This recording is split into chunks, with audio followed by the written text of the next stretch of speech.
الحمد لله رب العالمين والصلاة والسلام على أشرف المرسلين وعلى آله وأصحابه أجمعين أما بعد أيها الإخوة الكرام نلتقي وإياكم في هذا اليوم المبارك ويومنا هذا هو 14 من شهر رمضان لعام 42 و400 وألف الهجرة الموافق للسادس والعشرين من شهر أبريل لعام 21 و2000 كعادتنا منذ بداية هذا الشهر ونحن نقرأ كتاب الإمام أبي بكر محمد بن الحسين الأجري رحمه الله تعالى وما زلنا في الباب الخامس الذي ذكر فيه المصنف رحمه الله تعالى أوصاف الذي يقرأ القرآن للدنيا وبعد أن ذكر هذه الأوصاف ذكر على إثرها جملة من الأخبار المنقولة عن السلف وعن النبي صلى الله عليه وسلم تؤكد وتبين مصدر هذه الأوصاف.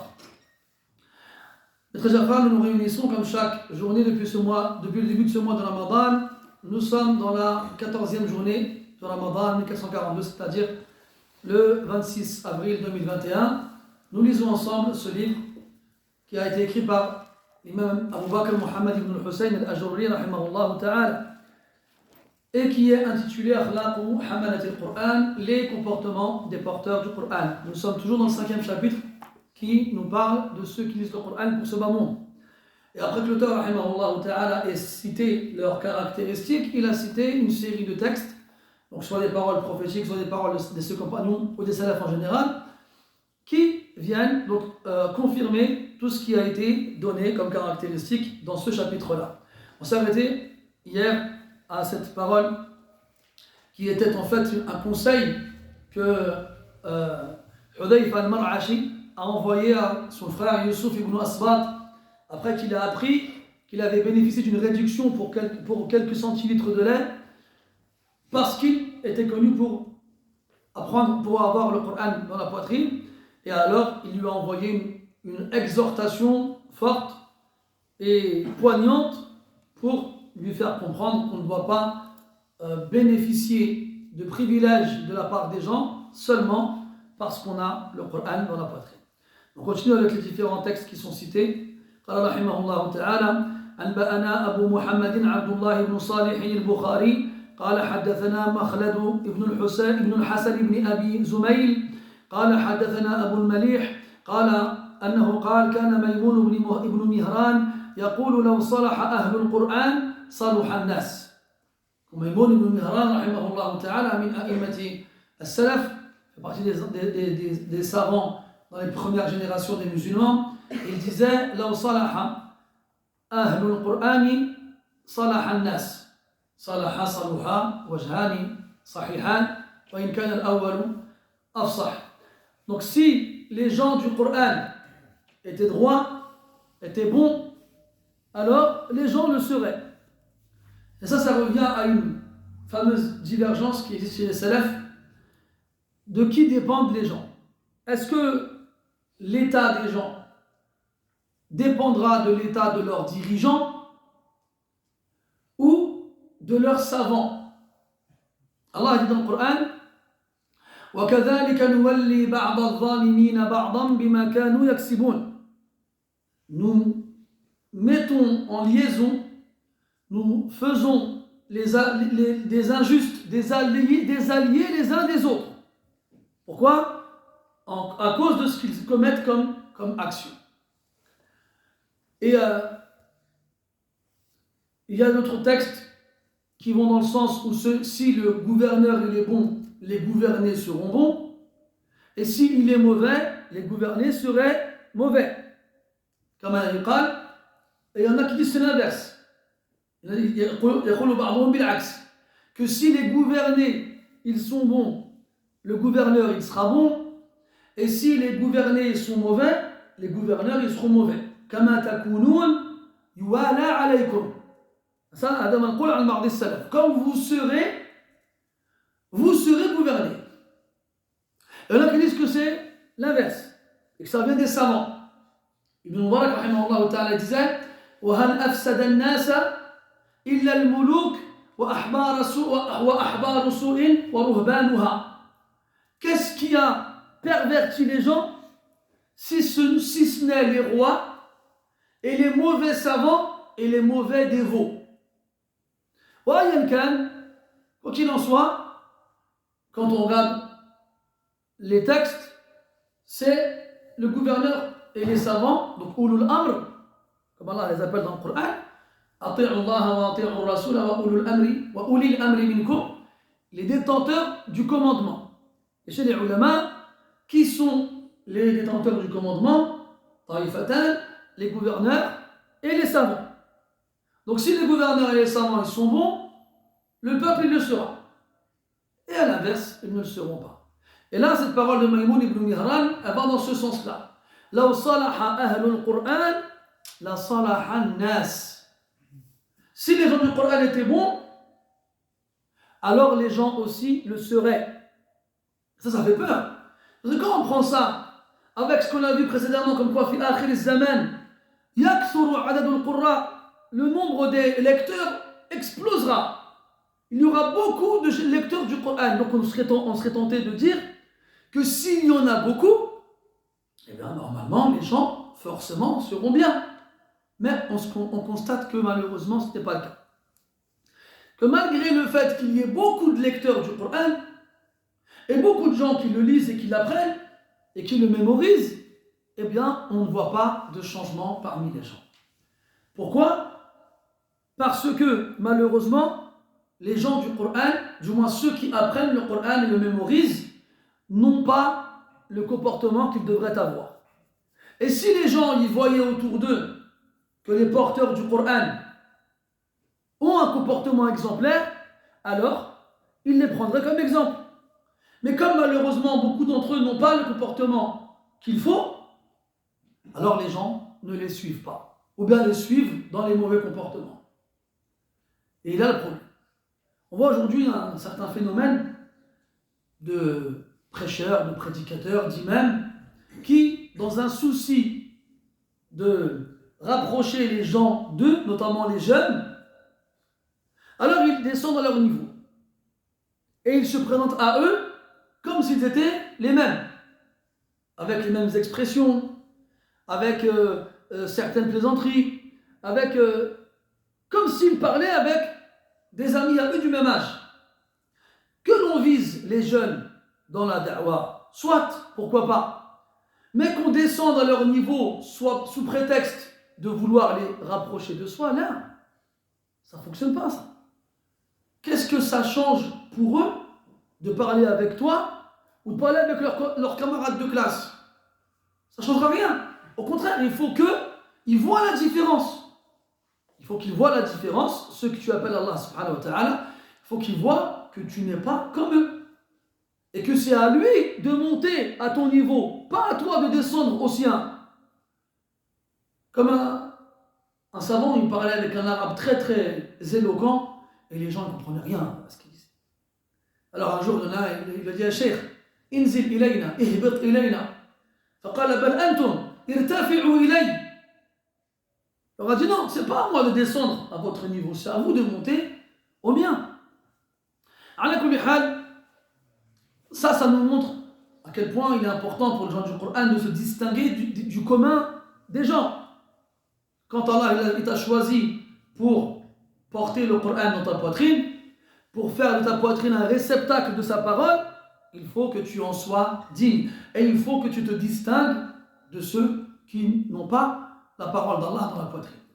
Al-Shanqiti, Mohammed Amin Al-Shanqiti, rahmatullah alayhi, sahib al-adwa, un jour il a été invité à une walima, à un repas. Donc il arrive, il y a du monde, mashallah, ça discute, tout va bien. Et parmi min bayni al-hudur, parmi les présents, kana hunaka rajulun yaghtabu ahada an-nas. Parmi les présents, il y avait quelqu'un qui était en train de médire une personne qui n'était pas présente. Alors, Shanqiti l'entend, il lui dit Ya fulan ittaqillah. Je crains Allah et ne médit pas les musulmans. Il dit d'accord. Il est reparti dans la médisance qu'il avait commencé précédemment. Alors là, il tend l'oreille et il entend un nouveau médire. Et là, il s'élève et dit Wallah, inna fi sadri al-baqarata wa ala Imran, imma an takuf ou akhruj. Il a dit, écoute, dans ma poitrine, il y a Al-Baqarah et Ali-Imran. Soit tu arrêtes, soit je sors. Je ne reste pas dans une pièce où il y a de la médisance et on ne veut pas s'arrêter. Bien sûr, les gens, ils ont voulu qu'à chaque côté il reste. Ils ont dit, non, non, non, c'est bon, c'est toi. Et puis ils ont fait sortir l'autre. Vous voyez, les gens comme ça, ils vont réagir. Ils vont se rendre compte. Ils vont faire sortir l'élément perturbateur. Aujourd'hui, malheureusement, Ashab al-Qur'an, ils s'assoient avec les gens, ils discutent avec eux, ils les entendent dire des bêtises, et ils ne leur interdisent pas le mal, et ils restent parmi eux. Alors les gens, ils ne voient pas de remontrance de la part de Ahlul Qur'an, alors ils se disent c'est bon. Même des fois, cette personne-là qui porte le Qur'an, tu vas la trouver elle-même participer à ce genre de discussion. Ibrahim ibn Adham, rahmatullahi alayhi, un jour il a invité des gens à manger chez lui. فوضع الطبق على السفرة وفرق حولها كسرا من الخبز فجلس الناس وأخذ كل واحد منهم كسرة خبز وكان في الطبق مرقى ولحم وكانت من عادة الناس قديما أن يبدأوا الأكل بغمس الخبز في المرقى قبل تناول اللحم تأدبا بعضهم لبعض فأخذ كل واحد منهم كسرة خبز وجعل أحدهم يقول للآخرين ما خبر فلان ماذا فعل فلان فقالوا لا ندري فقال أنا أخبركم وجعل يتكلم عنه وهو غير موجود فأخذ إبراهيم بن أدهم رحمه الله تعالى الخبز وجعل يغمسه في المرقى ثم قال كان الناس قديما يأكلون الخبز قبل أن يأكلوا اللحم أما أنتم فقد أكلتم اللحم قبل أن تأكلوا الخبز ففهموا وسكتوا. Ibrahim ibn Adham rahmatullah alayhi, donc il invite des gens à manger chez lui, donc il pose la nappe par terre et le plat sur la nappe. Dans le plat il y a de la sauce et de la viande, puis il prend des morceaux de pain qu'il éparpille autour du plat. Les gens ils viennent, ils s'installent et ils prennent le pain pour commencer à manger. Avant, la première des choses qu'on faisait, c'était tremper le pain dans la sauce et commencer avec, avant de commencer la viande. Alors il s'assoit, chacun prend son morceau de pain, et il y a un homme parmi ceux qui sont présents qui dit aux autres vous êtes au courant d'un tel? Vous savez ce qu'il a fait? Ils disent non, on ne sait pas. Et là il commence à dire qu'il a fait ci, il a commencé à parler d'une personne qui n'était pas présente avec eux. Et là Ibrahim ibn Adham, rahimahullah ta'ala, lui qu'est-ce qu'il fait? Il prend son pain, il le trempe dans la sauce, puis il le mange. Après il leur dit avant les gens, ils mangeaient le pain avant la viande. Et vous avez commencé par la viande avant le pain. Alors qu'ils n'ont rien mangé encore. Comme Allah dit dans le Coran, أَيُحِبُّ أَحَدُكُمْ أَنْ يَأْكُلَ لَحْمَ أَخِيهِ مَيْتًا فَكَرِهْتُمُوهُ. Est-ce que l'un d'entre vous aimerait manger la viande de son frère mort? Non, vous détesteriez cela. Donc si avant le Coran, ce n'est pas eux qui remettent les pendules à l'heure et qui rappellent les gens à l'ordre et qui leur disent comment ils doivent être, alors les gens ne vont pas l'être, ils ne vont pas le faire. إذن صدق ميمون رحمه الله تعالى إذ قال لو صلح أهل القرآن لصلح الناس أو صلح الناس. قال رحمه الله تعالى قال أخبرنا أبو محمد عبد الله بن صالح البخاري قال حدثنا عبدة بن عبد الرحيم المروزي قال أنبأنا عبد الله بن يزيد المقري قال أنبأنا حيوة يعني بن شريح قال حدثني بشير بن أبي عمرو الخولاني أن الوليد بن قيس حدثه أنه سمع أبا سعيد الخدري رضي الله عنه يقول سمعت رسول الله صلى الله عليه وسلم يقول يكون خلف بعد سنين أضاعوا الصلاة واتبعوا الشهوات فسوف يلقون غيا ثم يكون خلف يقرؤون القرآن لا يعدو تراقيهم ويقرأ القرآن ثلاثة مؤمن ومنافق وفاجر فقال بشير فقلت للوليد ما هؤلاء الثلاثة فقال المنافق كافر به والفاجر يتأكل به والمؤمن مؤمن به. Abu Sa'id al-Khudri radiyallahu anhu il rapporte que le prophète sallallahu alayhi wa sallam a dit il viendra après vous une génération khalf qui vous succédera après des années ba'da sinin. Donc après des années viendra une génération qui vous succédera ada'u as-salah qui délaissera la prière وَاتَّبَعُوا الشَّهَوَاتِ et suivront leurs désirs. Conformément au verset de Maryam, Allah tabaraka wa ta'ala dit فَخَلَفَ مِنْ بَعْدِهِمْ خَلْفٌ أَضَاعُوا الصَّلَاةَ من بعدهم أو من بعدهم فخلف من بعدهم خلف أضاعوا الصلاة واتبعوا الشهوات. أضاعوا ابن كثير رحمة الله عليه يجي ليس معنى أضاعوا الصلاة أنهم تركوها بالكلية، بل معنى أضاعوا الصلاة أنهم أخروها عن وقتها بدون عذر شرعي. أضاع الصلاة on a traduit par délaissé, mais en fait c'est pas ça, c'est plus gâché que délaissé, parce qu'Ibn Kathir rahmatullahi alayhi dit Ada'u as-salah ne veut pas dire la délaisser complètement, ne pas la faire du tout. Il dit ça veut dire la retarder de son temps sans excuse valable. هذا معنى إضاعة الصلاة. C'est ça le sens de gâcher la prière, la faire n'est pas correctement. Comme quand Allah dit subhanahu wa ta'ala الذين هم عن صلاتهم ساهون. Al-Muhim, donc ils vont gâcher la prière, ils la feront mais sans la respecter. وَاتَّبَعُوا الشَّهَوَاتِ et ils suivront leurs désirs. كُلَّمَا أَمَرَتْهُمْ أَنفُسُهُمْ بِالشَّيْءِ امْتَثَلُوا أَمْرَهَا.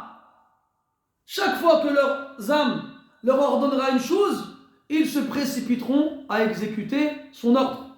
Ah, j'ai envie de ça, bismillah. Et j'ai envie de ça, vas-y, bismillah. Chaque fois qu'ils désirent quelque chose, ils vont lui donner. Une fois, Omar ibn Khattab, radiallahu anhu, il croise un de ses fils dans les rues de Médine, à une heure où les gens ne sortaient pas en général, et il a dans les mains une sorte de sac. Il lui dit, Ma khrajaka min baytika hadhihi as-sa'a, wa ma alladhi bi dakhili hadha al-kis. Qu'est-ce qui t'a fait sortir de chez toi à cette heure-ci? Et qu'est-ce qu'il y a dans ce sac? Alors, il lui répond, ma femme a eu envie d'un peu de viande. اشتهى بعض أهلي لحما فخرجت واشتريت لهم لحما. Une de mes femmes ou quelqu'un dans ma famille a eu envie d'un peu de viande, alors j'étais lui en acheter. Et là Omar dit subhanallah, أو كلما اشتهى أحدكم شيئا اشتراه. Est-ce que chaque fois qu'un d'entre vous a envie de quelque chose, il va l'acheter? Subhanallah.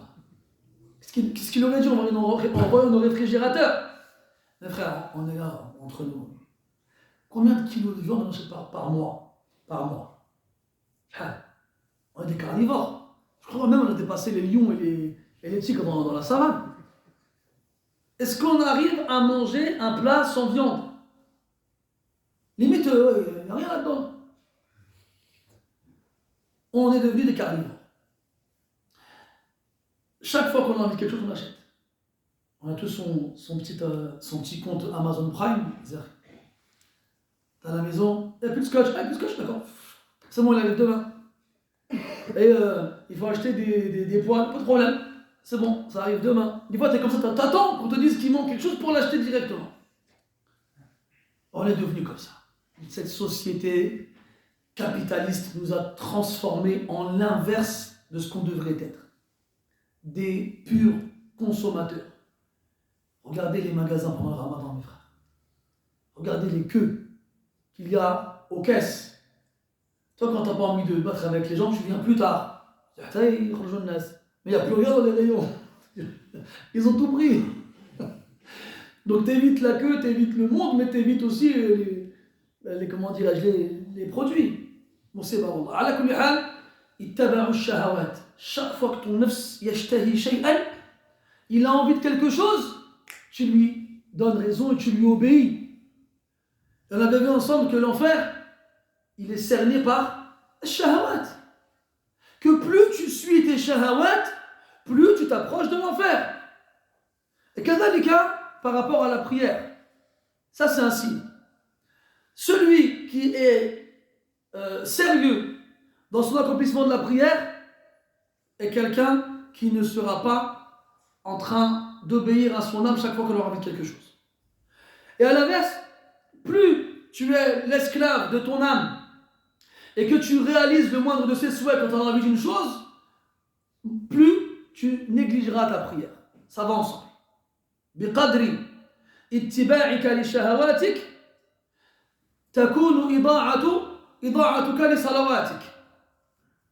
En fonction de ton obéissance envers tes désirs et tes envies, se fera ta négligence envers ta prière. إذا رأيت من نفسك إضاعة من الصلوات فاعلم أنك متبع للشهوات والعكس بالعكس. Quand tu verras de ta personne une négligence vis-à-vis des prières, ça voudra dire que tu es quelqu'un qui suit tes désirs et tes envies. Donc si tu cherches un remède pour te remettre à l'heure avec tes prières, alors apprends à dire non à ton nefs. Apprends que ton nefs se dit « Ah, je boirais bien un mojito. » Ça vient d'appeler sûr. Ou bien je mangerais bien une agendas. Bah tu ne prends pas. On va te faire un casse al-saï. Voilà, un petit verre de thé. En plus, il y a du na'na' dans les deux. Donc tu ne perds pas au change. Et au lieu de prendre une glace, ouvre le frigo et prends du glaçon. Prends un glaçon pour casser ton œuf un peu. Ton œuf, mon frère, c'est comme un animal sauvage. Tu as vu dans les cirques, le dompteur, on a ce cliché du dompteur qui, avec une chaise et un fouet, il force le fauve à lui obéir. Il ne va pas lui caresser la crinière avec un sucre pour qu'il lui obéisse. Il va y perdre un bras, ou plus encore. Et bien le neuf, c'est pareil. Le neuf, c'est un animal sauvage qu'il faut dompter avec un fouet et pas une chaise, avec une armoire que je jette dessus. Et c'est seulement comme ça que c'est lui qui t'écoutera. C'est pas à toi de l'écouter. Parce que le neuf, c'est appel au mal. Al-nafsu ammaratun bis-su' illa ma rahima rabbi. Ala kulli hal. Donc il a dit qu'il y aura des générations qui vous succéderont dans des années qui gâcheront la prière en la retardant de son heure sans excuse valable et qui suivront leurs désirs et leurs envies. Fasawfa yalqawna ghayya. Comme Allah a dit dans le Coran, ces gens-là, bientôt, ils rencontreront Al-Ghayy. Al-Ghayy, comme le disent les salafs, c'est le nom d'un fleuve, d'une vallée en enfer, qui est très profond, très profonde, plutôt un fleuve très profond, et dont le goût et l'odeur sont nauséabonds. Ba'idun qa'ruhu khabithun ta'muhu. Ces gens-là, ils seront lancés et ils s'y noieront et ils en buvront. Ça, c'est pour celui qui faisait la prière, mais qui la retardait sans excuse valable. Mais là, allez, qu'est-ce qu'on doit dire à celui qui ne fait pas la prière du tout? Qu'est-ce qu'on va lui dire? Puis il a dit, puis après eux, viendra une autre génération. Ils liront le Coran sans que le Coran ne dépasse leur gosier. Comme on en a parlé la dernière fois. ويقرأ القرآن ويقرأ القرآن ثلاثة مؤمن ومنافق وفاجر. Et il y a trois types de personnes qui lisent le Coran. Un croyant, un hypocrite et un malfaisant. L'hypocrite lit le Coran. نعم. صحيح الحديث صلى الله عليه وسلم مثل المؤمن الذي يقرأ القرآن كالأترجة ريحها طيب وطعمها حلو. ومثل المؤمن الذي لا يقرأ القرآن كالتمرة لا طعمها حلو ولا ريح لها. ومثل المنافق الذي يقرأ القرآن سبحان الله كالحنظلة ريحها حلو وطعمها مر إلى آخر الحديث. Ce hadith-là, il nous prouve que le munafiq, il lit le Coran, wal'iyadu billah. Il lit le Coran. Son exemple est comparable à une plante qui a une bonne odeur, mais dont le goût est amer. Alors que le croyant qui lit le Coran, son exemple est comparable à une... comment ça s'appelle déjà? L'autoradia en français? Le cèdre. Le cèdra. C'était toi qui l'as dit, tu te souviens? T'as oublié? Tu t'en souvenais? Je ne me souviens plus que tu as oublié. Le cèdra, c'est une sorte d'agrume, une sorte de fruit, dont l'odeur est bonne et le goût aussi. Donc il y a trois types de personnes qui lisent le Coran. Le croyant, l'hypocrite, et le fajr, le malfaisant. Fajir, fasiq, ala ma'nan wahid. Bima'nan wahid, c'est un seul sens. C'est celui, kharaja min at-ta'a, qui est sorti de l'obéissance d'Allah subhanahu wa ta'ala. Yartakibu al-kaba'ir wa yatruku al-wajibat. Fait les grands péchés et délaisse les obligations. Alors, Bishr ibn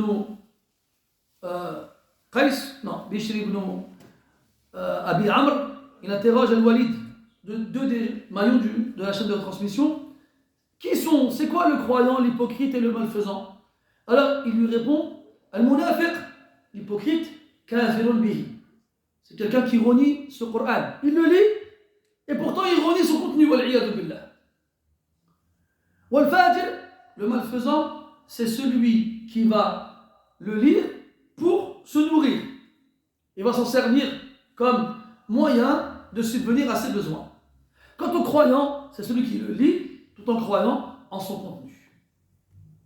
قال رحمه الله حدثنا أبو بكر ابن أبي داود قال حدثنا إسحاق بن إبراهيم ابن زيد قال حدثنا سعد بن الصلت قال حدثنا الأعمش عن خيثمة عن الحسن أنه قال مررت أنا وعمران بن الحصين رضي الله عنه على رجل يقرأ سورة يوسف فقام عمران يستمع لقراءته فلما فرغ سأل فاسترجع وقال انطلق فإني سمعت رسول الله صلى الله عليه وسلم يقول من قرأ القرآن فليسأل الله به فإنه سيأتي قوم يقرؤون القرآن يسألون الناس به.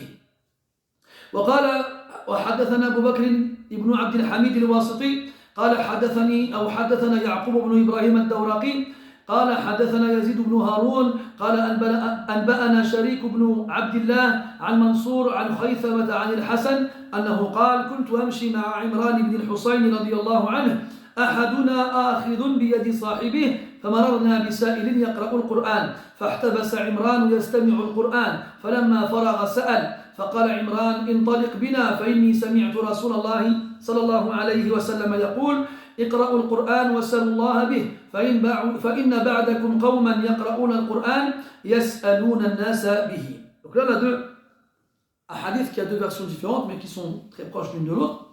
Al-Hassan al-Basri rahimahullah ta'ala était avec Imran ibn Hussein radiyallahu anhu. L'un tenait la main de l'autre. Chose qui était très courante à l'époque et qui était encore il y a pas longtemps de ça dans nos pays. Alors ils marchaient ensemble, puis ils passèrent près d'un homme qui dans la rue, assis, était en train de lire le Coran. Dans une des versions du hadith, il dit qu'il lisait Surat Yusuf. Imran ibn Hussein radiyallahu anhu n'entend pas lire le Coran, il s'arrête et il écoute. Il écoute, mashallah. Donc à l'époque, il n'y a pas de téléphone, d'appareil qui nous permettent d'écouter des lecteurs quand on veut. Donc c'est l'occasion d'écouter le Coran de quelqu'un d'autre, il s'arrête et il l'écoute. Alors, après que le lecteur en question ait fini de lire, il s'est mis à mendier. Donc en gros, il se servait de sa lecture du Coran pour mendier et demander aux gens de lui donner de l'argent. Alors là, Imran, qu'est-ce qu'il fait? Il prend Al-Hassan avec lui, il dit viens, on part d'ici. On ne reste pas ici. On ne reste pas dans un endroit où il y a quelqu'un qui lit le Coran et qui s'en sert pour mendier. Et dans une version du hadith, istarja'a. Qu'est-ce que ça veut dire? Hein? Il a dit la ilaha illallah, non? Non, c'est pas ça. Il a dit quoi? On dit Hassan, inna lillahi wa inna ilayhi raji'un. Quand quelqu'un dit istarja'tu, ça veut dire j'ai dit la inna lillahi wa inna ilayhi raji'un. Et on dit ça dans quelles circonstances? Quand il y a une musiba. Alladhina idha asabatuhum musiba qalu inna lillahi wa inna ilayhi raji'un. Musiba wallah. Que des gens se servent du Coran pour mendier. C'est une musiba. Et on ne doit pas rester dans un endroit comme celui-ci. On doit le quitter. On ne doit pas rester au même endroit que les gens qui attirent la musiba, les catastrophes sur les autres. On doit les quitter. C'est ce qu'il a fait Imran radiyallahu anhu. Puis il a dit, avoir entendu le prophète sallallahu alayhi wa sallam dire, lisez le Coran. Et celui qui lit le Coran, qu'il demande à Allah Ta'ala, avec sa lecture du Coran. Quand on lit le Coran, on doit demander à Allah subhanahu wa ta'ala après avoir lu le Coran, parce que c'est une des causes qui favorise la réponse d'Allah subhanahu wa ta'ala aux invocations. Notamment quand on fait une lecture complète du Coran, une khatma. Dans un hadith, fihi da'f, comme quoi, inna 'inda kulli khatmatin da'watan mustajaba. وكون هذا الخبر ضعيفا لا يستلزم تركه لأنه قد صح عن بعض الصحابة رضي الله عنهم كأنس بن مالك رضي الله عنه أنه كان كلما ختم القرآن جمع أهله ودعا وهذا ما اجتمع عليه أمر المسلمين. Il y a un texte, une narration qui comporte en elle-même quelques faiblesses, comme quoi, à la fin de chaque lecture coranique, c'est-à-dire quand on fait une lecture complète de tout le Coran, il y a une invocation exaucée. Ce texte-là, comme on a dit, il a quelques faiblesses. Ça ne veut pas dire pour autant qu'il peut être délaissé. Parce qu'il a été prouvé que certains salafs lisaient le Coran entièrement, puis à la fin, ils rassemblaient les membres de leur famille et ils invoquaient Allah subhanahu wa ta'ala comme le faisait Anas ibn Malik radiyallahu anhu.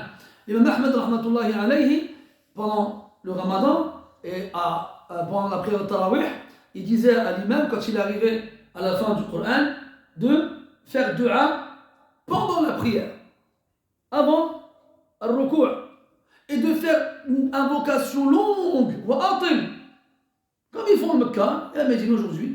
Il a yomina hada. Et après, il a dit, l'imam Ahmed il a dit, وَهَكَذَا أَدْرَكْتُ أَهْلَ مَكَّةَ يَفْعَلُونَ. C'est comme ça que les gens de la Mecque, on les a trouvés faire. Depuis toujours, à Mecca, pendant le Tarawih, à l'époque de l'imam Ahmed, et bien quand il finissait le Coran pendant le Tarawih, il faisait dua dans la prière.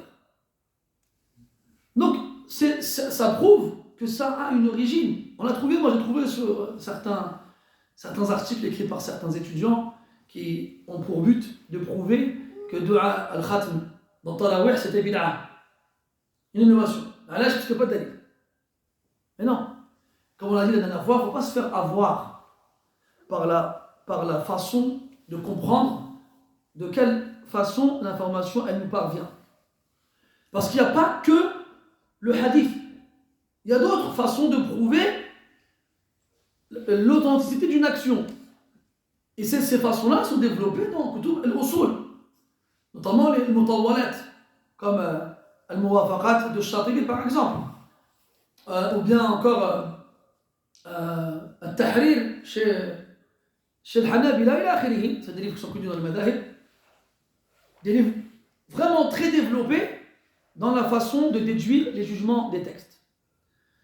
Et celui qui va chercher dans un hadith, est-ce que le prophète l'a fait, et qui ne va pas trouver que le prophète l'a fait, est-ce qu'il peut se baser sur ça pour juger que l'action est une bid'a? Là, des fois, l'action elle va nous parvenir différemment. Mathalan, khutbat al-Eid, il y en a une ou il y en a deux? Chez les 4 écoles, il y a deux khutbas. Chez les 4 imams, il y a 2 khutbas pour khutbat al-Eid. Et pourtant, il n'y a pas un seul dalil qui dit que le prophète a fait 2 khutbas pour l'Eid. Il n'y en a pas un seul. Laquelle Abu Hanifa, Malik, Shafi'i et Ahmed, rahmatullahi alayhim, أدركوا الناس كلهم إذا خطبوا خطبة العيد خطبوا خطبتين. Tous les imams, ils ont trouvé depuis toujours que khutbat al-Eid se faisait en 2 khutbas. Pareil pour les takbirat de l'Eid, il a غير ذلك, ça c'est du fait qu'on ne va pas rentrer dans les détails, mais dans tous les cas, c'est important à comprendre ces choses-là. Donc, on demande à Allah subhanahu wa ta'ala, quand on lit le Coran, puis il dit, viendra après vous des gens qui liront le Coran et qui demanderont aux gens, ils ne demanderont plus à Allah subhanahu wa ta'ala, mais ils demanderont aux gens des récompenses. Ou comme ici, le mendiant qui mendie en lisant le Coran.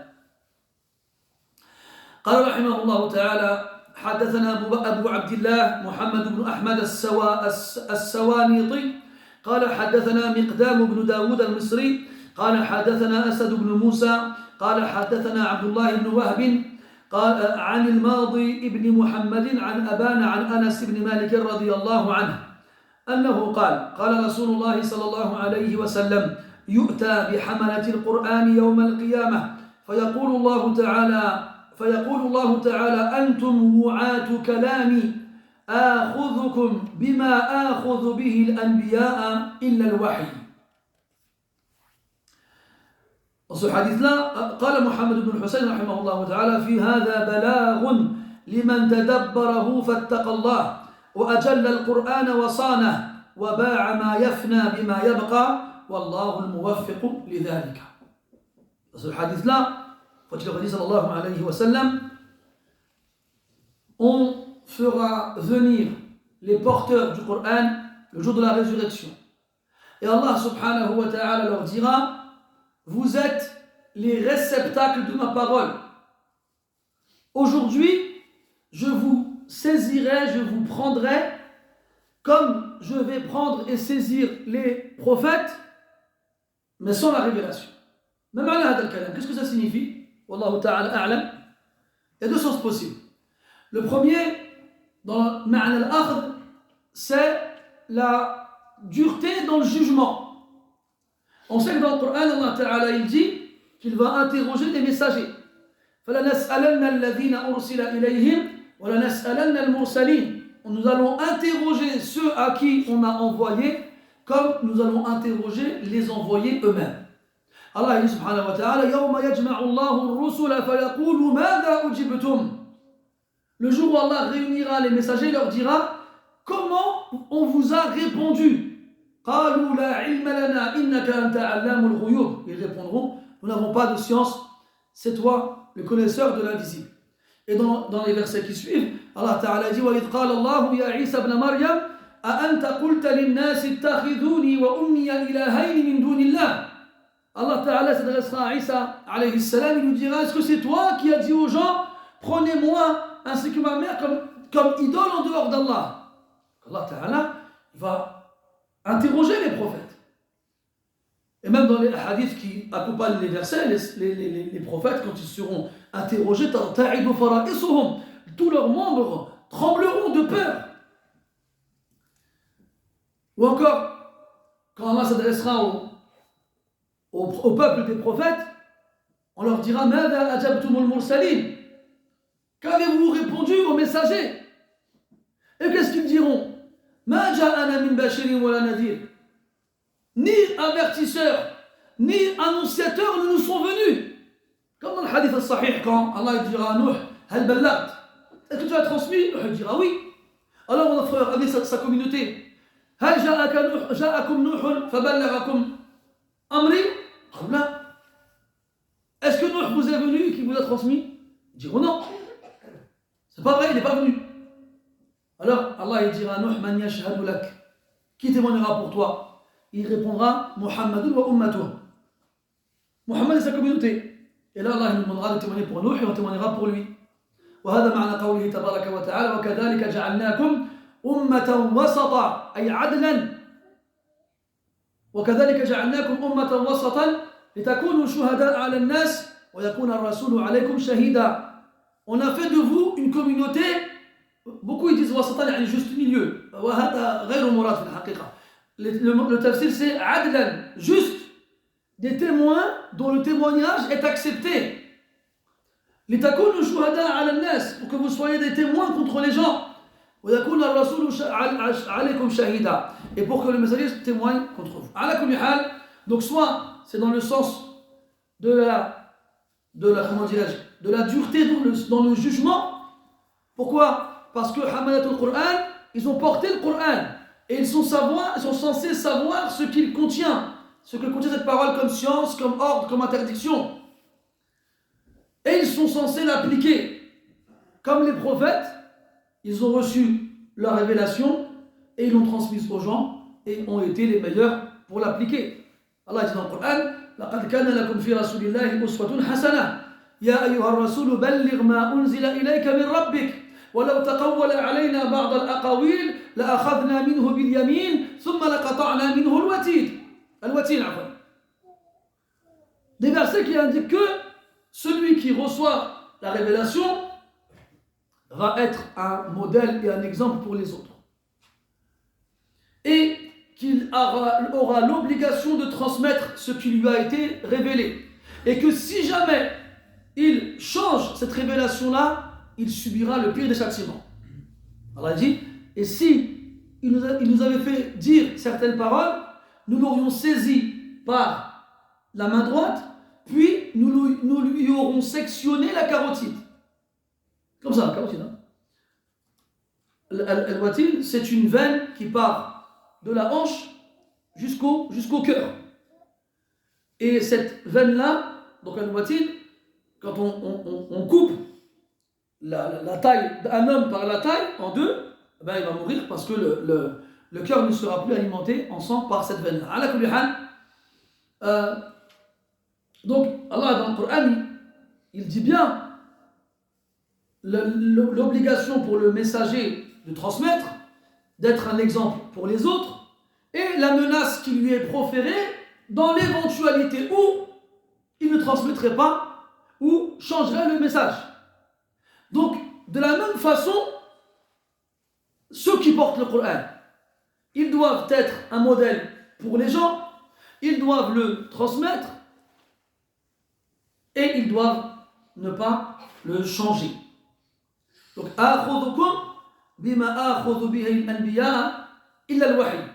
sauf que la différence, on l'avait vu ensemble, vous vous souvenez, celui qui a le Coran dans sa poitrine, c'est comme s'il avait la prophétie en lui, sauf qu'il ne reçoit pas la révélation.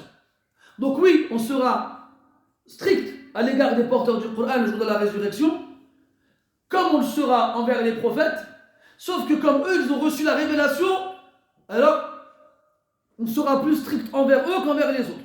Voilà, on sera quand même strict envers Hamalat al-Qur'an. Et l'autre sens possible, c'est dans la récompense. Dans la récompense.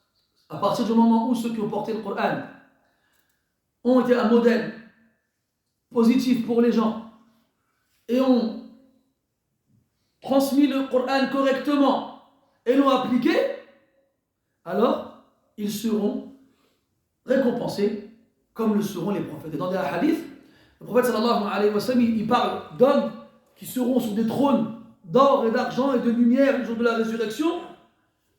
Et les sahaba radiyallahu anhum ils diront Tilka manazilul anbiya'i wa shuhada la yablughuha ghayruhum. Les sahaba comme ça disent ah ça c'est le degré des messagers et des martyrs. Personne d'autre qu'eux n'atteindra ce degré-là. Tu dis non. Rijalun amanu billah wa saddaqu al-mursalin. Non. Détrompez-vous. Ces statuts-là, ces degrés-là seront atteints par des hommes avec le grand H bien sûr, qui ont cru en Allah et ont cru au messager. Ala kulli hal, al-Mu'allif rahimahullah ta'ala, après il dit ça, il y a dans cela une exagération, une grande exagération à l'égard de celui qui a médité profondément l'essence du Coran et qui a respecté et vénéré le Coran et l'a préservé et qui a vendu ma yafna bima yabqa, il a vendu ce qui va disparaître en échange de ce qui va rester éternellement, pas l'inverse. Celui qui médite profondément le Coran, celui qui le préserve et qui l'honore et qui le vénère, eh bien celui qui va vendre ce bas monde contre l'au-delà, eh bien il y a pour lui dans cette parole-là une très forte exhortation. Donc ce qui nous fait pencher vers la deuxième interprétation, comme quoi ça fait référence à la récompense et pas au jugement. Même si le sens du jugement strict, il est correct aussi. Wallahu ta'ala a'lam. قال رحمه الله تعالى الباب السادس أخلاق المقرئ إذا جلس يقرئ لوجه الله عز وجل ماذا ينبغي له أن يتخلق به. On passe au sixième chapitre qui a pour titre quels sont les comportements que doivent adopter le muqri. Maintenant vous savez la différence entre le muqri et al-qari. Al-qari c'est celui qui lit, al-muqri c'est celui qui fait lire. Donc c'est le cheikh qui va faire lire le Coran aux autres. Donc quel est le comportement ou les comportements, quels sont les comportements que doivent adopter ceux qui font lire le Coran pour Allah subhanahu wa ta'ala. Donc là on est revenu à ceux qui maintenant vont faire lire le Coran pour Allah azza wa jalla. Là ils ne vont pas le lire eux, pas l'apprendre eux, mais ils vont le faire lire aux autres, le faire apprendre aux autres pour Allah subhanahu wa ta'ala. Quels sont les comportements qu'ils doivent adopter? Et qu'est-ce qu'il doit donc qu'est-ce qu'il doit faire, qu'est-ce qu'il doit à faire comme comportement. قال رحمه الله تعالى قال محمد بن حسين رحمه الله ينبغي لمن علمه الله عز وجل كتابه فأحب أن يجلس في المسجد يقرئ القرآن لله عز وجل يغتنم قول النبي صلى الله عليه وسلم خيركم من تعلم القرآن وعلمه فينبغي له أن يستعمل من الأخلاق الشريفة ما يدل على فضله وصدقه وهو أن يتواضع في نفسه إذا جلس في مجلسه ولا يتعاظم في نفسه. Donc l'auteur nous dit rahmatullahi alayhi qu'il incombe à toute personne à qui Allah a enseigné le Coran. Au fi'lan, nous on ne fait rien de nous-mêmes, c'est Allah subhanahu wa ta'ala qui nous apprend. قال الله سبحانه وتعالى علم الإنسان ما لم يعلم. Il a appris à l'être humain ce qu'il ignorait. Et il a dit au prophète sallallahu alayhi wa sallam علمك ما لم تكن تعلم. Et il t'a appris ce que tu ne savais pas. Parce que la base chez l'être humain, c'est de ne rien savoir. Wallahu akhrajakum min butuni ummahatikum la ta'lamuna shay'a. Et Allah vous a fait sortir du ventre de vos mères sans que vous ne sachiez quoi que ce soit. Puis Allah il nous a appris. Il nous a appris ce dont on avait besoin. Ne serait-ce que comment coudre nos vêtements. وَعَلَّمْنَاهُ صَنْعَةَ لَبُوسٍ لَكُمْ لِتُحْصِنَكُم مِّن بَأْسِكُمْ. Et on lui a appris à Daoud alayhi salam comment confectionner les côtes de mailles qui vous protègent de l'attaque de vos ennemis. Comme il a appris ce dont les gens avaient besoin, comme il a appris à Adam alayhi salam les noms de toutes choses, وَعَلَّمَ آدَمَ الْأَسْمَاءَ كُلَّهَا. Et forcément, il va leur apprendre ce qui est le plus important pour eux, sa parole. Ar-Rahman, allama al-Qur'an. Il a enseigné le Coran. Donc, quand tu apprends le Coran, c'est Allah qui te permet de l'apprendre. C'est Allah qui te l'enseigne, subhanahu wa ta'ala. Et donc, celui à qui Allah a enseigné le Coran, il se doit d'avoir un comportement exemplaire lorsqu'il s'assoit à la mosquée pour faire lire le Coran aux gens dans le but de satisfaire Allah subhanahu wa ta'ala et dans le but d'avoir une part dans la récompense donnée par le prophète, citée par le prophète sallallahu alayhi wa sallam dans ce hadith connu, khayrukum man ta'allama al-Qur'an wa 'allamahu. Les meilleurs d'entre vous sont ceux qui ont appris le Coran et l'ont enseigné. Donc qu'est-ce qu'il doit avoir comme comportement lorsqu'il s'assoit dans la mosquée pour enseigner le Coran aux autres? Et ces comportements-là, ces comportements nobles, montreront et prouveront sa valeur et sa véracité. Comme quoi il est véridique quand il prétend enseigner le Coran aux gens pour Allah subhanahu wa ta'ala. Première des choses, at-tawadu'. On a dit ce tawadu' c'est quoi? C'est la modestie, ou on préfère se rabaisser. Se rabaisser, ne pas s'enfler d'orgueil, ne pas se vanter, se rabaisser en soi-même lorsqu'on s'assoit, lorsque quelqu'un vient s'asseoir auprès de nous, se rabaisser en soi-même et ne pas en soi-même ressentir comme si on était important, ressentir comme si on était supérieur ou meilleur que les autres. Ça c'est un effort que l'on fait sur soi-même à l'intérieur de soi. Comme quoi, il ne faut pas ressentir, on voit les gens, ils s'assoient autour de nous et ils nous attendent et ils nous entendent et ils nous respectent. Il ne faut pas que ça fasse naître chez nous, en nous, ce sentiment de supériorité, d'orgueil et de vanité. Donc on doit écraser ce sentiment-là, d'où le tawadu' qui veut dire se rabaisser et se dire que c'est Allah tabaraka wa ta'ala qui est à l'origine de ce bienfait et que sans lui, on n'aurait pas pu y arriver par nos propres moyens et que nous lui sommes redevables et reconnaissants et ainsi de suite. قال رحمه الله وأحب له أن يستقبل القبلة في مجلسه لقول النبي صلى الله عليه وسلم أفضل المجالس ما استقبل به القبلة.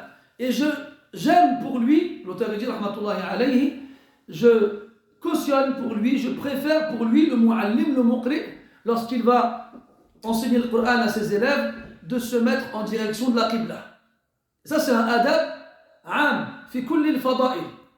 Ça c'est une bienséance générale dans toutes les actions vertueuses, de se mettre en direction de la qibla. Notamment quand on lit le Coran. Donc quand on lit le Coran, généralement les tullab, les hafadah, ils se mettent en cercle autour du cheikh, et lui, il est assis et il se met en direction de la Qibla. Donc ce sont à eux de se mettre face à lui. Même si eux, ils sont dos à la Qibla. Quant à lui, il se met en direction de la Qibla. Donc il y a un hadith, Afdalul Majalis, Mastuqbila bihi al-Qibla. Les meilleures des assises sont celles qui sont en direction de la Qibla, de la Mecque. Dans ce hadith-là, il a des faiblesses, mais il y a beaucoup de textes qui vont dans ce sens-là. Dans un hadith, il dit à al-Ka'bata qiblatukum ahya'an wa amwata. La Qibla, la Kaaba, est votre direction, que vous soyez vivant ou mort. Que vous soyez vivant ou mort. Et ce hadith-là, les ulama s'en servent pour justement beaucoup de situations, beaucoup de cas où on demandera aux gens d'être en direction de la Qibla. Notamment quand on est malade, en train d'agoniser, ou après la mort, on dirige le malade, le mourant ou le défunt dans la direction de la Qibla. قال رحمه الله ويتواضع لمن يلقنه القرآن ويقبل عليه إقبالا جميلا. Donc il va aussi faire preuve de modestie envers celui qui lit le Coran, qui lui lit le Coran, ou celui qui prend le Coran de lui, comme il va être face à lui, il ne va pas lui tourner le dos, et il va avoir un comportement envers lui dans sa façon de l'accueillir. C'est pas comme certains, quand tu leur lis le Coran, ils sortent leur téléphone, ils regardent dedans, ou bien regarde, des fois ils parlent au téléphone, et quand je dis ça va, tu vas bien, ça va, ils parlent au téléphone, ou bien quelqu'un il vient, il rentre, lui il t'oublie, puis il parle avec la personne qui rentre, il a ghayri dhalika. Donc ça, ce n'est pas correct vis-à-vis de celui qui vient apprendre le Coran chez toi, celui qui vient répéter le Coran après toi. وينبغي له أن يستعمل مع كل إنسان يلقنه ما يصلح لمثله. Et il incombe au muqri, donc au cheikh qui va faire le Coran à ses élèves, d'utiliser avec chacun d'entre eux le comportement qui lui correspond. لكل مقام مقام. Comme un médecin qui a des patients. Chacun, il va avoir un traitement qui lui correspond. Et bien de la même façon, le muqri avec ses élèves. Il y en a qui apprennent facilement, rapidement, d'autres qui ont besoin d'un peu plus de temps, d'autres qui ont l'oreille lourde, et ainsi de suite. Donc il va se comporter avec chacun d'entre eux d'une façon qui lui correspond et qui lui convient et qui lui sied. Ça demande de la pédagogie et de la sagesse. الحكمة وضع الأشياء في مواضعها اللائقة بها. La hikmah, la sagesse, consiste à mettre les choses à la place qui leur convient. Rentre dans cela le comportement. Le prophète sallallahu alayhi wa sallam, il a été doux envers un bédouin qui a uriné devant les gens en pleine mosquée, et il a été dur envers Mu'adh qui a lu Al-Baqarah dans la prière. Donc il faut savoir être dur quand il le faut et doux quand il le faut, et donner le comportement qui correspond à la nature de l'élève qu'on a face à soi.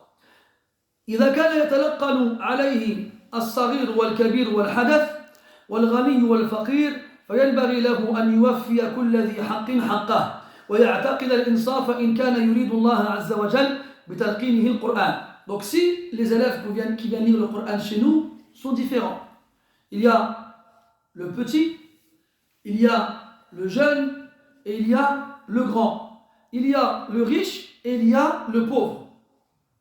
Alors il se devra de donner à chacun, il devra donner à chacun d'entre eux, en fonction de son profil, lui donner pleinement le droit qu'il a sur lui, tout en étant sûr d'être équitable envers eux. Parce qu'ici, c'est délicat, parce qu'il faut prendre en compte deux choses.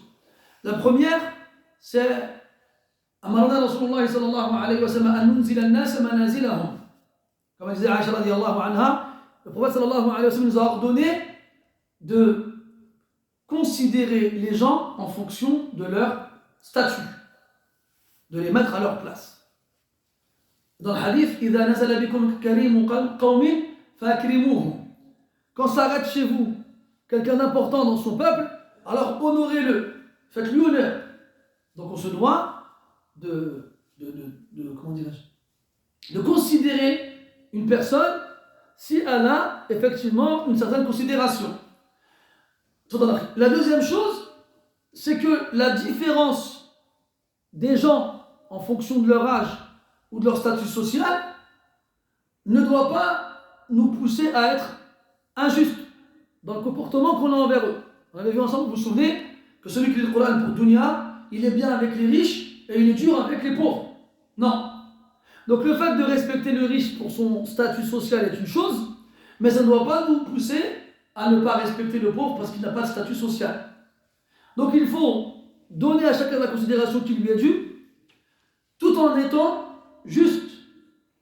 Donc c'est pas parce que quelqu'un il est petit qu'on ne doit pas lui prêter attention comme on le fait avec un grand.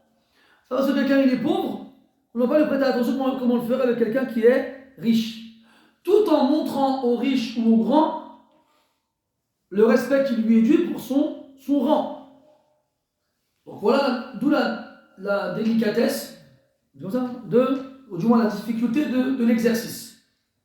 Je vous avais dit la dernière fois que Imam Malik, il voit que c'était ma cour de se claquer les doigts à la mosquée.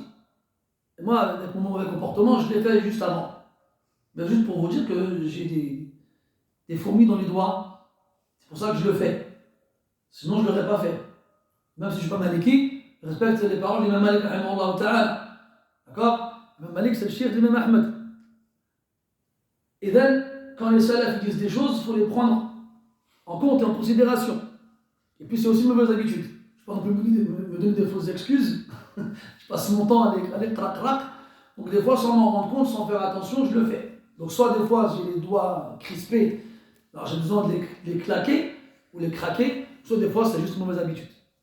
Donc, voilà. Mais à coup pas. Il ne faut pas le faire. Si on peut ne pas le faire, on ne le fait pas. D'accord? Ni on se croise les doigts, ni on claque les doigts, que ce soit pendant la prière ou quand on est à la mosquée. Parce que dans le hadith, il dit alayhi salatu wassalam, donc naha an tashbik al-asabi' fi al-masjid, dans une riwaya, à la mosquée. Et les savants, ils ont interprété cela de deux façons. Soit on est à la mosquée, on attend la prière, ou soit on est en train de prier. Et nous sommes à la mosquée et on attend la prochaine prière. Et on a fait le farqa'a, le fait de claquer les doigts, le hadith il fait référence à la prière. Donc le tashbik dans le masjid et le farqa'a fi salat. Et on a donné à chaque texte le sens de l'autre.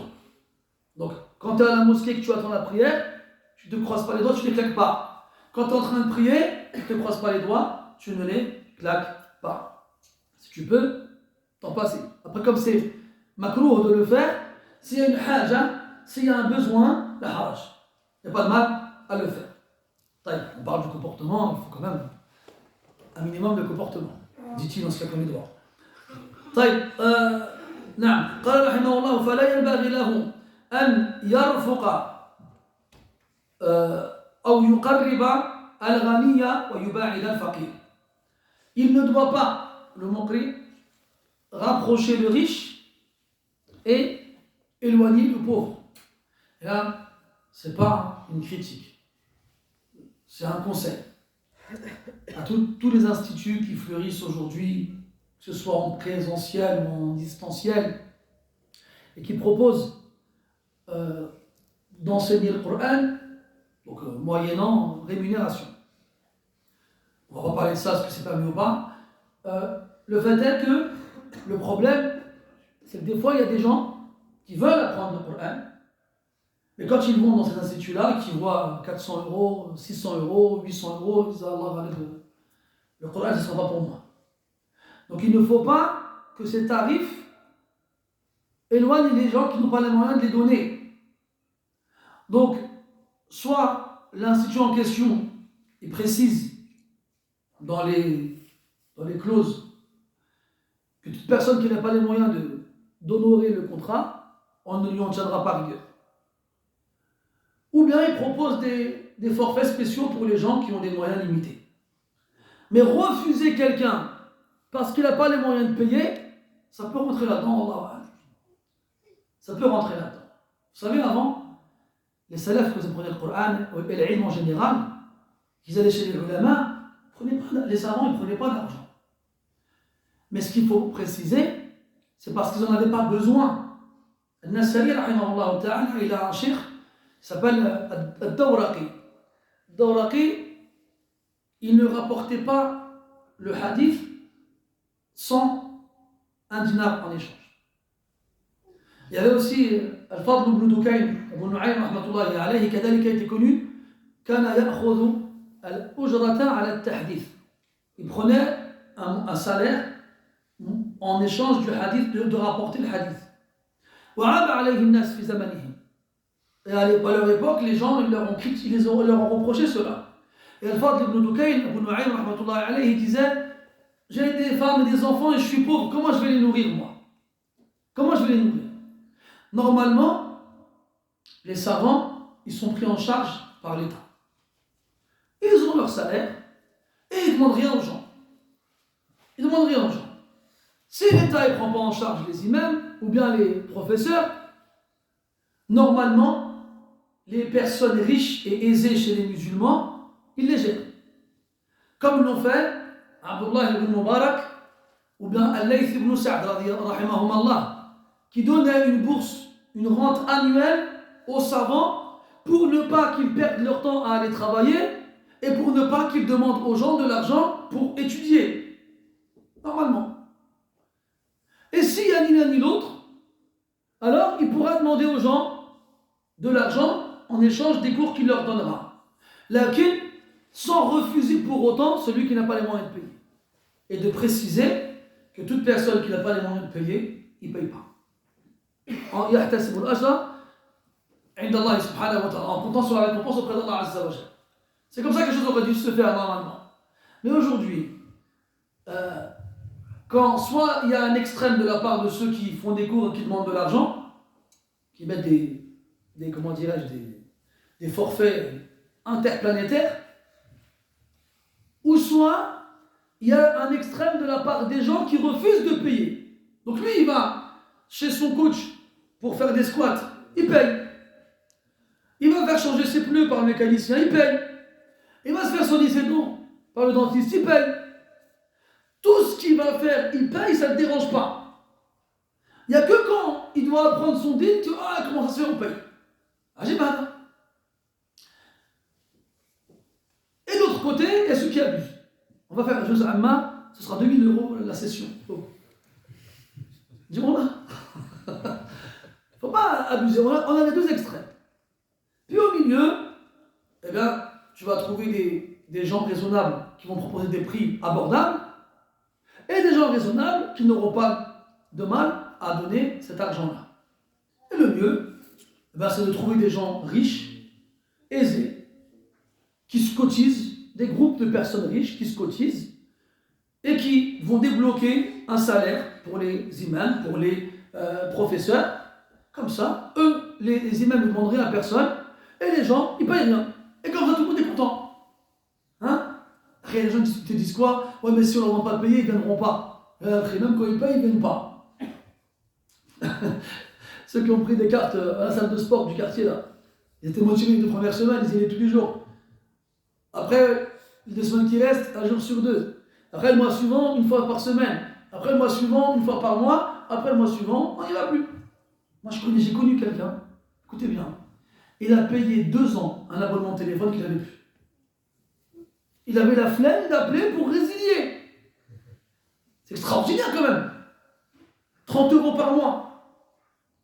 Et quand je lui demande de 30 € par mois pour une site ou pour autre chose, je dis, ils abusent, ils demandent toujours de l'argent. Subhanallah. Frère, on est de mauvaise foi. Hein. On se plaint de devoir donner de l'argent, mais si on regarde bien, tous ici, on dépense notre argent inutilement. Tous ici. Ne serait-ce que quand tu ouvres ta boîte aux lettres et que tu reçois cette lettre avec le tampon du trésor public parce que tu as dépassé la limite autorisée de vitesse. Donc tu vas payer combien? 95 euros, là je sais pas, 35 euros, 135 euros, vous connaissez. Tu vas les payer, cette somme-là, ça. Tu n'as pas le choix, tu vas le faire. Ce n'est pas prévu, mais tu vas le faire. Mais quand par contre il faut payer 135 euros pour apprendre, pour lire un livre, ou pour apprendre une science, ou bien pour je ne sais pas quoi d'autre, alors c'est le frère et l'abus, il demande 135 euros. Oui. Donc il ne doit pas rapprocher le riche et éloigner le pauvre. Il ne doit pas faire ça. S'il rapproche le riche, il rapproche le pauvre. S'il éloigne le pauvre, il éloigne le riche. Il doit être juste. On avait vu dans le Muwatta que le prophète sallallahu alayhi wa sallam avait envoyé Abdullah ibn Rawaha radiyallahu anhu à Khaybar pour récolter la partie que les juifs de là-bas donnaient aux musulmans. Quand ils ont su que Abdullah ibn Rawaha allait arriver, ils ont pris les bijoux de leur femme, ils ont voulu donner un cadeau pour qu'ils baissent la quantité qu'ils devaient récupérer. Quand il est arrivé, il a vu ça, il leur a dit ça, c'est de la rashwa, de la suht, haram, c'est de l'argent sale, interdit, je n'y toucherai pas. Il leur a dit, et Allah il sait que vous êtes les gens que je déteste le plus sur terre, mais je ne serai pas injuste envers vous. Et le fait de détester quelqu'un ne doit pas nous pousser à être injuste envers lui. Allah dit dans le Coran, ولا يجرمنكم شنآن قوم على ألا تعدلوا اعدلوا هو أقرب للتقوى. Et que la haine que vous avez envers un peuple ne vous pousse pas à être injuste envers eux. Soyez juste, la justice est plus proche de la piété. Alors ils lui ont répondu بِهَذَا قَامَتِ السَّمَاوَاتُ وَالْأَرْضِ بِمَاذَا بِالْعَدْلِ. Ils lui ont répondu, c'est avec ça que les cieux et la terre, ils restent maintenus avec l'équité, avec la justice. قال رحمه الله ولا ينبغي له أن يرفق بالغني ويحزق على الفقير فإن فعل هذا فقد جار في فعله فحكمه أن يعدل بينهما. Il dit رحمه الله تعالى qu'il ne lui convient pas d'être doux et avenant envers le riche et dur et sévère envers le pauvre. Non, la justice, si jamais il agit ainsi, il aura été injuste. Et la justice, c'est d'être le même envers eux tous. Entends avec, si tu es doux envers le riche, tu seras doux envers le pauvre. Et si tu es dur envers le pauvre, tu seras dur envers le riche. La dureté, ce n'est pas quelque chose de mauvais. Des fois, c'est demandé. Comme il disait le poète, La takun ratban fatu'sar, wa la yabisan fatuksar. Ne sois pas trop mou, on t'essorera, ni trop dur, on te cassera. Donc des fois, al-maqam yaqtadi al-shidda, wa ahyanan yaqtadi al-lin. Des fois, la situation nécessite, demandera, appellera à la sévérité, quand d'autres fois, elle appellera à la douceur. Donc si on choisit d'être dur, on doit l'être envers tous. Et si on choisit d'être doux, on doit l'être envers tous. قال رحمه الله ثم ينبغي له أن يحذر على نفسه التواضع للغني والكبر على الفقير بل يكون متواضعا للفقير مقربا لمجلسه متعطفا عليه يتحبب إلى الله عز وجل بذلك. Il doit faire attention. Le muqri, le muallim, celui qui apprend le Coran aux autres, celui chez qui les gens s'assoient pour répéter après lui le Coran et pour le réciter et le lire correctement. Il doit faire attention de lui-même, d'être modeste à l'égard du riche et orgueilleux à l'égard du pauvre. Comme il doit être, au contraire, il doit être modeste envers le pauvre, il doit le rapprocher de lui dans son assise et il doit lui faire preuve de gentillesse et de douceur à son égard. Il va se faire aimer auprès d'Allah subhanahu wa ta'ala en cela. Dans cela. Son but, en étant bon, doux et gentil envers le pauvre, c'est de se faire aimer auprès d'Allah Azza wa Jalla. Qu'Allah Ta'ala, il aime que l'on soit doux et bon et gentil et qu'on rapproche les pauvres. Ça, c'est des choses qui ont été connues chez les salafs depuis toujours. Abdullah ibn Umar, radiyallahu anhuma, il jeûnait très souvent et il ordonnait aux membres de sa famille, fi waqti al-iftar, à l'heure de la rupture du jeûne, de ramener un pauvre pour qu'il mange avec lui. Et une fois, ils lui ont préparé un plat, zien, stera. Joueur, comme je suis là, fait ils lui ont préparé un plat, masha'Allah, l'équivalent de la pastella d'aujourd'hui. Et il a demandé qu'on lui ramène un pauvre comme d'habitude. Ils lui ont dit non, on s'est fatigué, on lui a fait un vrai plat. Mais c'est moi, je ils lui ont dit non, ils n'ont pas dit à lui. Ils se sont dit entre eux, écoutez, on va aller voir un pauvre, un peu de pain, un peu d'huile, comme ça on le laissera partir, et on laisse notre père ou Ibn Omar manger tout seul le plat. Alors Ibn Omar, il est comme ça, il attend. Après, il a le faqir. Il dit non, c'est bon, il a donné quelque chose. J'ai compris. Vous voulez pas qu'il mange ça parce que c'est quelque chose qui a de l'importance pour vous. Wallahi la akula wa la akuluhu hatta ta'tuni bi fuqara'i ya'kuluna ma'i. Il a juré par Allah qu'il ne mangera pas ce plat tant qu'il ne lui ramène pas des pauvres. Machine wa'ad, ramenez-moi des pauvres pour qu'ils viennent manger avec moi. Il a juré, oh là je ne mange pas. Mais t'as jeûné aujourd'hui, voilà. Mais il fait chaud à soif, voilà, je ne mangerai pas, wallah. Ramenez-moi des pauvres. Alors ils ont dit, bon d'accord. Et ils nous ont ramené des pauvres, ils ont mangé avec lui. Et parmi ceux qui étaient connus dernièrement par ce genre de comportement, Cheikh Ibn Baz, Cheikh Ibn Baz, ceux qui l'ont connu, qui l'ont côtoyé, il passait tous ses repas, ou la plupart de ses repas, il demandait qu'on lui ramène des pauvres pour qu'il mange avec lui. Et il y a même des fois quelqu'un, taharraja min wujud al-fuqara fi majlis al-sheikh. Quelqu'un, ça l'a gêné de voir des pauvres dans l'assise du cheikh.